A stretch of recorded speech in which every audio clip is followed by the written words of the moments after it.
Hi, welcome to Science Book Club. At the moment, a huge number of students are missing out on reading because of lockdown. So I thought I would couple our interest in science and maths together with books, okay? And I have bought these books over the years for reading, not just for myself, because I'm a scientist, but also because my students just are fascinated by so much science out there. And yet, unfortunately, I kind of feel that our exam syllabi are just not,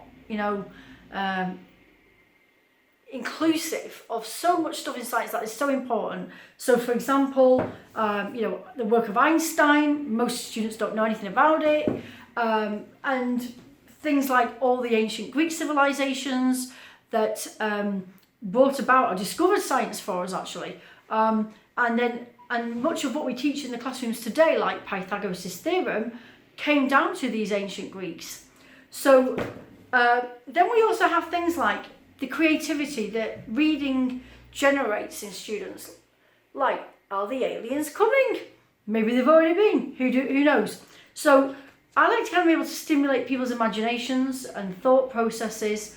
And this also helps scientists to predict things for the future. So it's a great thing. So I'm going to be doing in the book club. I'm not going to be reading all the books. That's not fair on the authors. I'm an author myself. It's all about copyright. But what I'm going to do is give a little review of the book and encourage you to go out and buy it if you think it's relevant for yourself or for your offspring.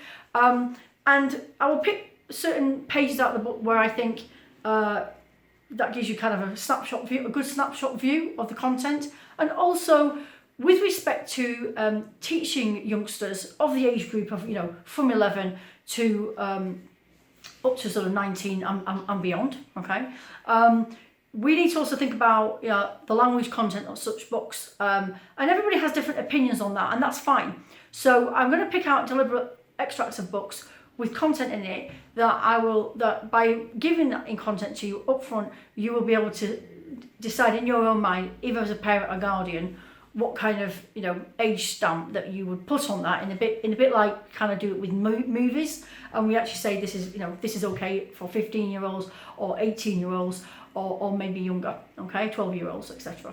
So by doing that, by reading it out, you can then decide, okay, this is okay or it's not okay. All right, that's why I'm doing it. Follow all the playlists and you'll see all the different reviews that are coming out over the coming weeks, and happy reading.